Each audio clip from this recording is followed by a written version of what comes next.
Hello and welcome back to the channel. So in case you missed the last Local Chronicles video, you know that I'm taking 2 weeks off from filming that, and I'm not even going to be going to locals this weekend anyway.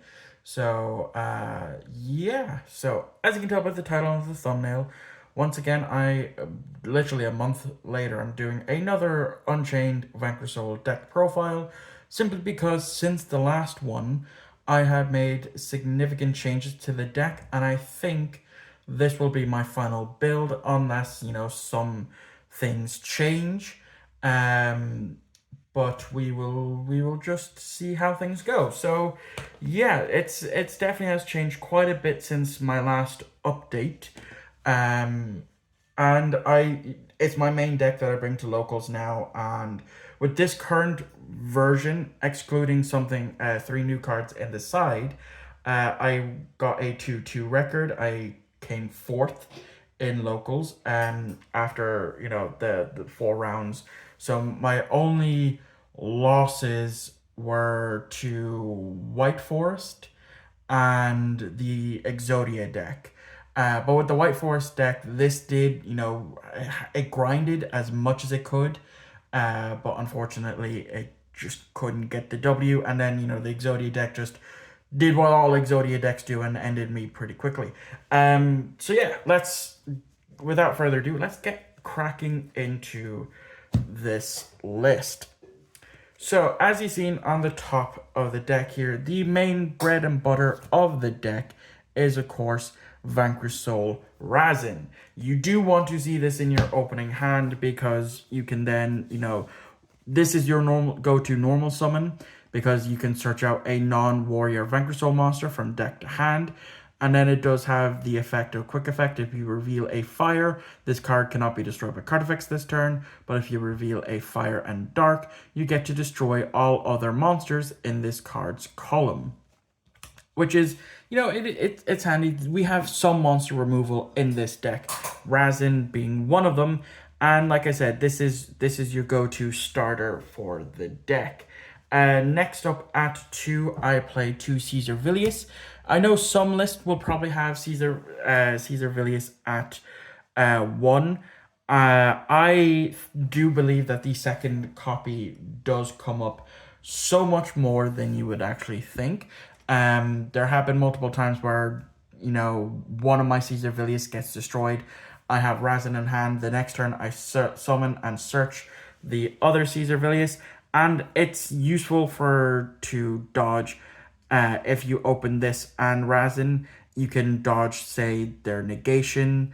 If they try to negate it with Ash or Imperm, you can just Caesar Villius, bounce it back to your hand, and go from there. And Caesar Villius is a powerful boss monster on its own. Where if you reveal a Earth, this card is unaffected by your opponent's activated effects this turn.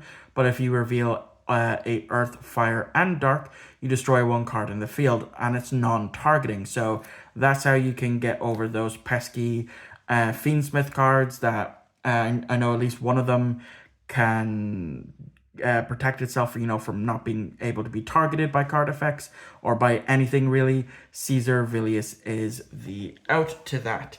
Next up, I play 2 Vanquish Soul Dr. Madlove. I will more than likely cut this down to 1, simply because I think 1 is enough. Because I very rarely use its effect. It's mainly just she stays in my hand to use for other effects. For, say, Caesar Villius, or when I show him Heavy Bogar. Those are the only real times that I will keep her in my hand. There have been times where I do normal summon her, but that's just because I have nothing really else to do. So her effect is basically on normal or special summon, you can add 1 Vanquish Soul spell or trap from deck to hand. Now my deck only plays 1 Vanquish Soul trap, and that is of course Dust Devil or Snow Devil, and I play that at 2. She does have other effects, reveal a dark 1 face-up monster your opponent controls loses 500 attack and defense, which is okay, but if you reveal a Darkened Earth, I can return one monster with the lowest defense on the field to the hand, my choice if tied. And I just don't really go into her all that often. She's just the name that I will either reveal with for Caesar Villius to use his effect, or when I get if I have Heavy Bogar on the field, I can reveal her to draw one, and that's really it. So getting to the one of Vanquish Soul monsters, we have one Vanquish Soul Pantera, where it's the only real reason this is really used is because if I, as an extra body, I can get on the field, because if I control no monsters in my main monster zone, I can special summon this card from my hand, and then I can reveal it in my hand with Stake Your Soul and get out Caesar Villius. It does have the effect of, if you reveal a Earth, this card cannot be destroyed by battle this turn. And if I reveal a Earth and Fire, I can destroy spells and traps in her zone. And that I very rarely use, because, to be honest, I very rarely open her up, and if I do, it's a game that I lose. And then, of course, the one of that I'll probably bump up to 2 is Heavy Bogar, simply because, like with Caesar Villius, you can tag Bogar out with either Pantera, Madlove, or Razin, and then I can reveal a Dark to draw a card, or I can reveal a Earth and Fire to inflict some damage to my opponent. So I noticed the last time I went to locals, I really wanted a second one in my deck, instead of just the one of that I play. So I'll more than likely cut Madlove down to 1 and add in a second Heavy Bogar. Wrapping up the Vanquish Soul side of things, of course, we have the triple Stake Your Soul. You can reveal any attribute, usually corresponding with either Fire, Earth, or Dark, to special summon a Vanquish Soul with the same type but different name, I'm pretty sure. Reveal one monster in your hand, special summon one Vanquish Soul monster with the same attribute but different name from your deck, but return it to the hand during the end phase. You could only activate one Stake Your Soul per turn. I always do forget about the return it to your hand at the end phase, but usually I will have a Fire in hand, and I will activate it to reveal that Fire to special summon Razin, and then I'll either link Razin into Rock of Vanquisher, or I will have it bounce to hand with Caesar Villius. And as I said, I do play 2 Snow Devil, because it actually is pretty nice to have 2. So you're, in case one gets popped or you have to use one prematurely, you do know that there is another one in deck that you can rely on. And that is the Vanquish Soul engine. Moving on to the Unchained engine, it is not changed at all since the last one. So that being triple Aruha, that's the other fire you want to see in your opening hand with Stake Your Soul to get to Razin, and also to kickstart your Unchained plays. So usually the best opening hand you can see is Aruha plus a one of the traps, plus Razin, and let's see, and then as well as Kashtira Fenrir, and that is full combo. So yeah, then of course the one-ofs is the one Sarama, which you will bring off one of your popped traps to then pop Aruha to either then special summon Shyama or Shavara, and if I'm going second, I'll usually bring out Abominal, because Abominal is the other non-targeted removal that we play in the deck. And then of course we do play triple Abomination's Prison, 2 Escape, and 2 Chamber to round out the Unchained package. Like I said, it's not really much changed since a month ago. Moving on to the rest of the cards. These are where some of the changes have been made for the deck. So as I showed off, I do play 2 Kashtira Fenrir, so that way, opening one, special summon the other, and search. That then gives me my Earth to use some of my Vanquish Soul effects.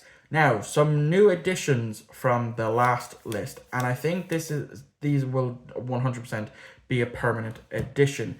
That being Bestial Magma Hunt. Unfortunately, I only have a German copy, as well as Bestial Druis Worm.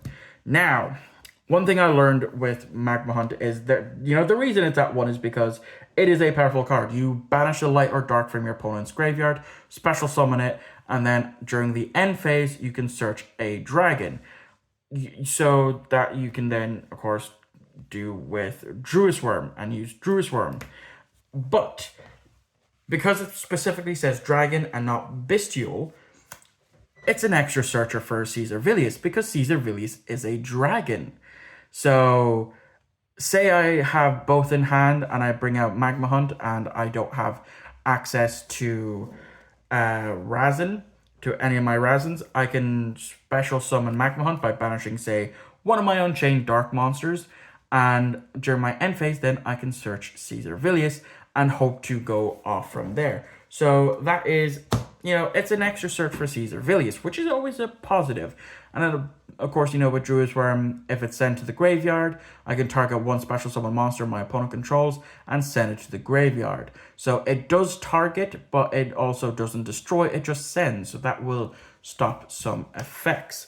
Moving on, we have some very, very hateful cards here that I main deck now. That being, there can be only one. Yes, I have decided to put that into the main deck because it doesn't really hurt my deck all that much. It does for the Unchained side of things, but that's fine, because the Vanquish Souls are all different monster types, including, with the Unchained being Fiend.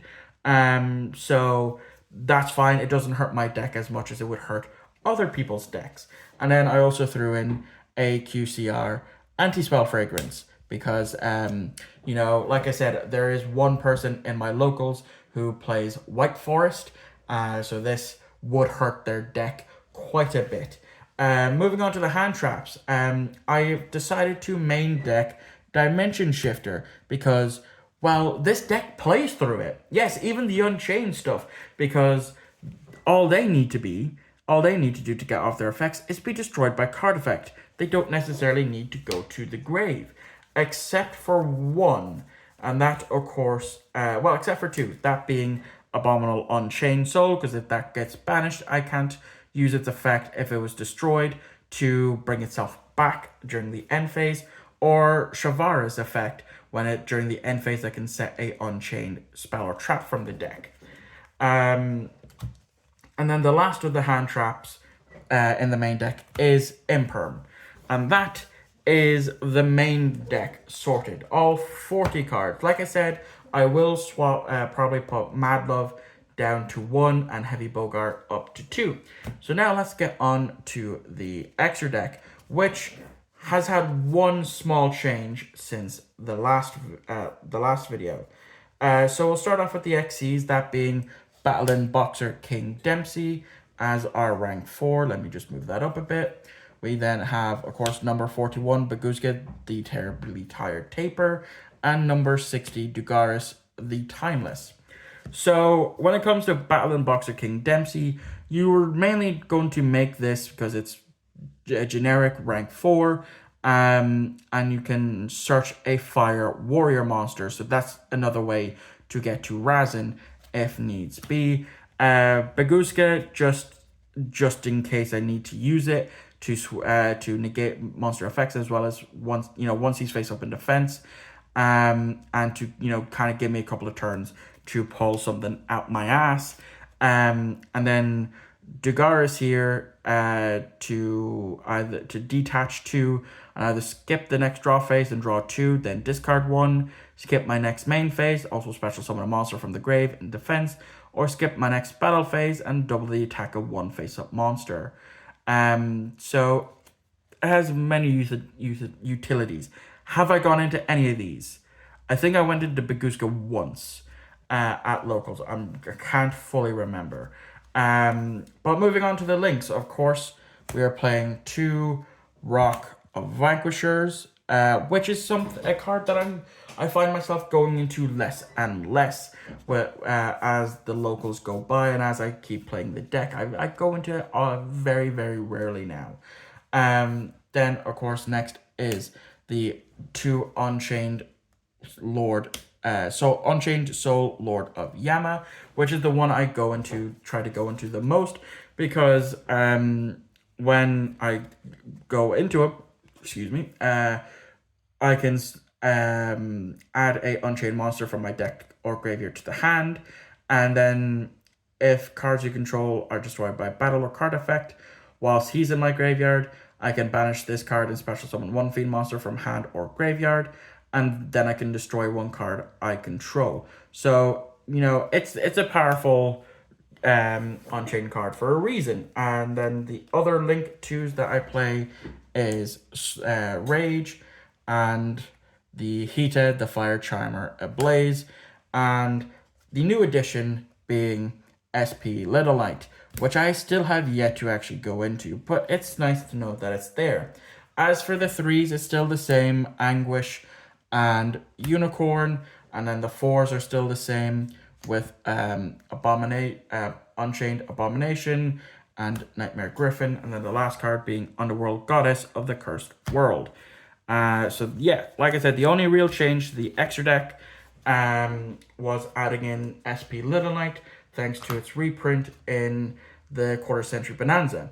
Now we move on to the side deck, where a lot of changes has happened. Now the extra deck that I've had previously was based off of the side deck, not extra deck, that I used for Galaxy Eyes, but I have now changed it so it's completely its own original side deck. So Ash Blossom has been permanently moved to the side deck. Now I know there's going to be some people say, but you need Ash in your main deck, so that way if you open Ash and stake your soul, that's your way to Razin, and you're correct. However, the deck space is tight enough as is, and I'd rather play Shifter to hurt my opponent more than I would to run Ash and see Razin that little bit less. Because there have been multiple times where, Shifter is glued to my hand almost every game that I've done, and it has hurt my opponent in one way, shape, or form. The only card to stay over from the last side deck being the triple Joel and Locke, because, it can hurt some decks, like Mimigul, they search a bunch. So does the Mermail list that a friend of mine plays, so does White Forest, and those are the only ones that I can think of off the top of my head at my locals. So the other new additions to the side is the 2 triple tactics thrust to search out either Stake Your Soul or Abomination's Prison, and then of course the 1 talents to go with it. The new addition that I just got in the mail this morning that I decided to throw in the deck is of course Forbidden Droplet. Just watch the last video, the last local chronicle video, to understand why I decided to actually buy that. It's the one with the 3 Nibiru's as the thumbnail. And yeah, you can kind of also tell why I decided to cut the Nibiru to add in the Forbidden Droplet. And then lastly, to round this up, we have the triple Evenly Matched, because it can hurt decks. Specifically, Yubel, the Fiendsmith Yubel, they don't care if you nib them or shifted them or what have you, but if you evenly match them, then they kind of care, because that's them gone. So yeah, that is the brand new side deck for the list, and that is going to wrap this video up. So thank you all for watching. I hope you enjoyed. Let me know what you thought of my brand new list that is definitely not going to have any changes, touch wood, moving forward. And this will be my definitive list that I'm always going to bring to locals. So thank you all for watching. I hope you enjoyed, and I shall catch you all on the next upload.